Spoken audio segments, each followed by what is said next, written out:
What was it that helped the Romans conquer Jerusalem?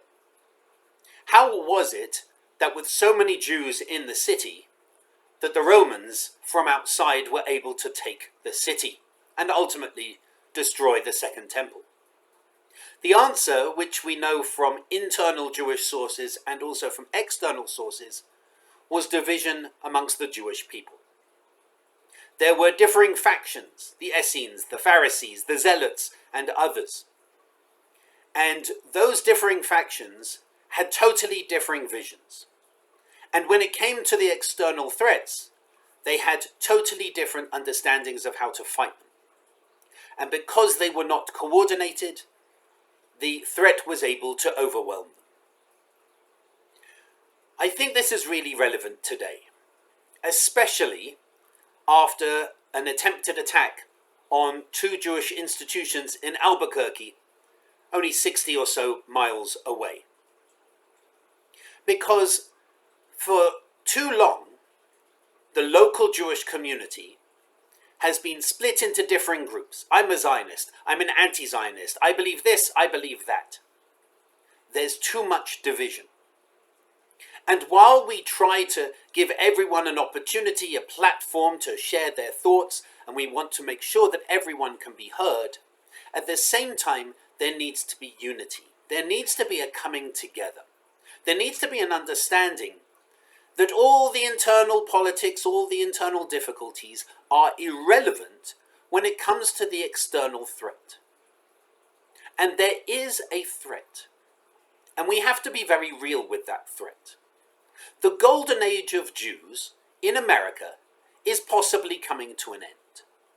The idea that Jews can live safely and walk wherever they like and be wherever they like in the street, can walk with a kippah, can wear a Magen David safely in the street, is not necessarily true anymore. The idea that Jews can rise up in business, in industry, in academia, just because of who they are, is not necessarily true anymore. There is a risk of violence in the street. Wherever we may be, there is a risk of being held back in terms of profession and academia. There are real threats, and it has come about extremely quickly. It would have been unthinkable just a few years ago that political candidates would post openly that they would deport Zionists. It would have been absolutely unthinkable. And now, one from the Democrats and one from the Republicans have said this in the last month or so alone. We have reached a point of shocking absurdity in terms of anti-Semitism in this country. And just as we think it can't get any worse, it gets worse. And I find it really difficult, really challenging, that we as a community have to spend nearly $150,000 a year to protect our community from other people's hatred. It's something that we do and we are going to do in the next fiscal year. And we're going to need assistance from everyone in the community to help to do that.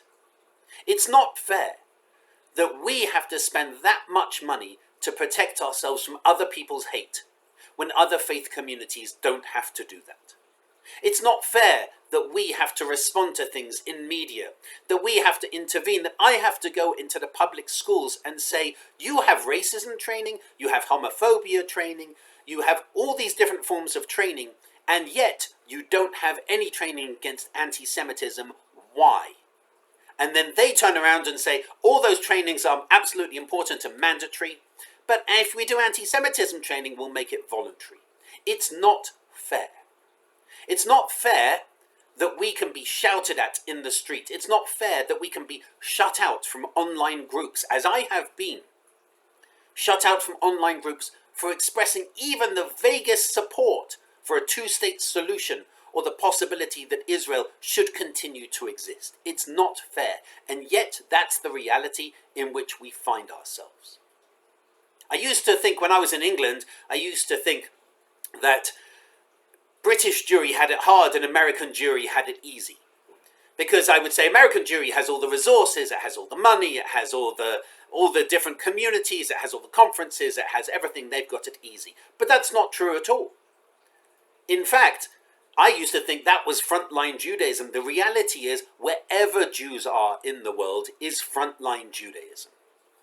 And we have reached a point of shocking absurdity in terms of anti-Semitism today. And it is going to get worse. Because that's the nature of anti-Semitism, it snowballs. As soon as one thing is said that was shocking, that becomes normalized, and then the next thing becomes shocking. And you can look at the pyramid of hate as it's described by the ADL.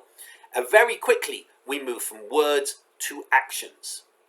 And when you have candidates on both sides of the political aisle saying they will deport Jews for their opinions, we're moving up to another level of hate.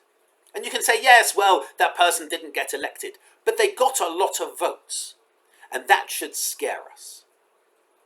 Now, I'm not coming on today in my pre-Shabbat message to say all is lost, abandon all hope. Absolutely not. Because the reality is that our community, the Jewish community, has faced this for thousands of years and has endured and will endure this. I had somebody in my office yesterday with so much Jewish pride, it was wondrous. And they turned around and said, what they don't understand is the more they do this, the more we return to Judaism. The more they do this to us, the more we stand up for who we are. The more they shatter the alliances that we thought we had built, the more we form bridges together in our community. And they're absolutely right.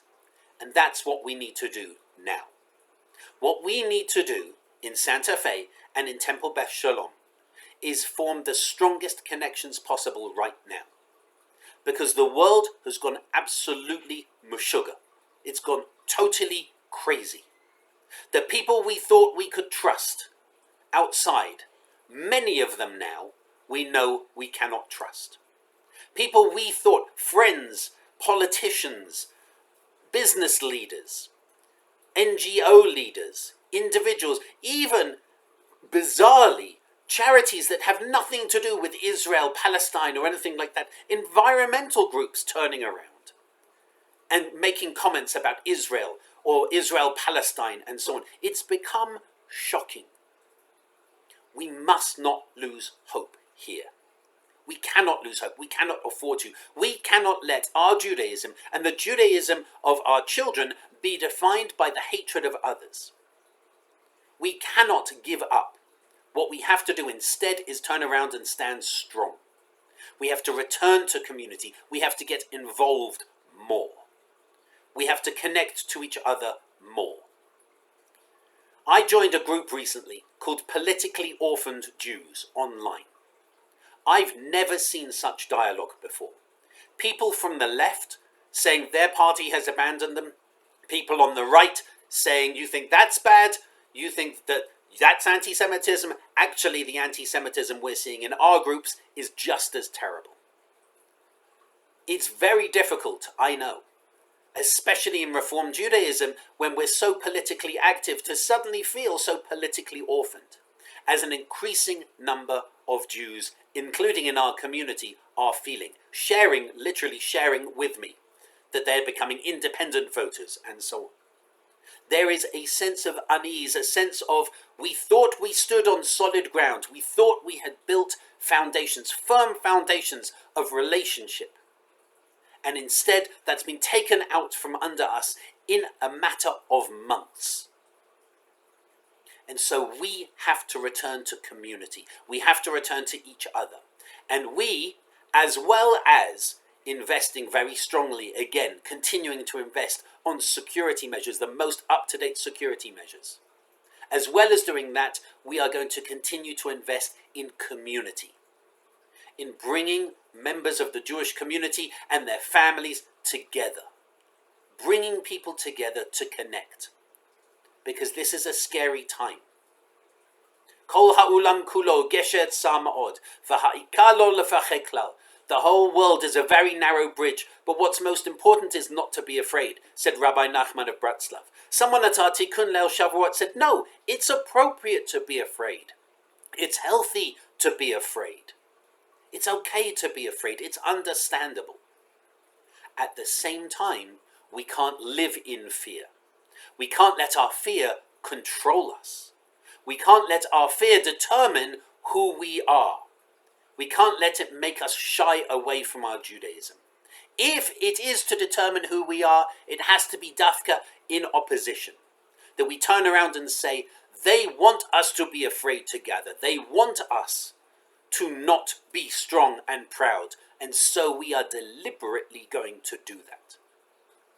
We have a responsibility right now to each other, to the Jewish community, past, present and future, particularly to our younger people, to turn up. To turn around and say, their hatred will not define us. Their barbarism, their antisemitism, their illogic, their absurdity will not define us. We will celebrate. We will come together and enjoy.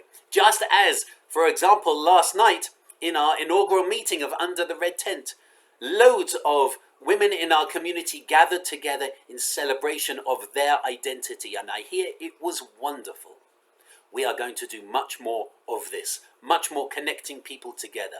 I hope that if you are able, that you can join us for our Kabbalat Shabbat service, for our Torah study, for our Shabbat Shacharit service, for our events that are coming up. I hope that you are able at this time to feel the fear, and that's real. I hope that you understand and that you act on it by returning to community, by stepping up, by saying they will not stop me from being part of the Jewish community. If you need support, pastoral support, I'm here for you. You are not alone. A good number of people from our community and outside our community have been reaching out to me, and I've been helping to support them through this very challenging time. And at the same time, I encourage you, join us. Join us in this fight for who we are. You don't have to fight amongst yourselves in terms of, I believe this, and we need to argue and debate and discuss, and I need to prove my point. We don't need to do that anymore. What we need to do is stand strong and stand together. I hope that you'll be able to join us this Shabbat and for our events coming up. And I wish you Shabbat Shalom.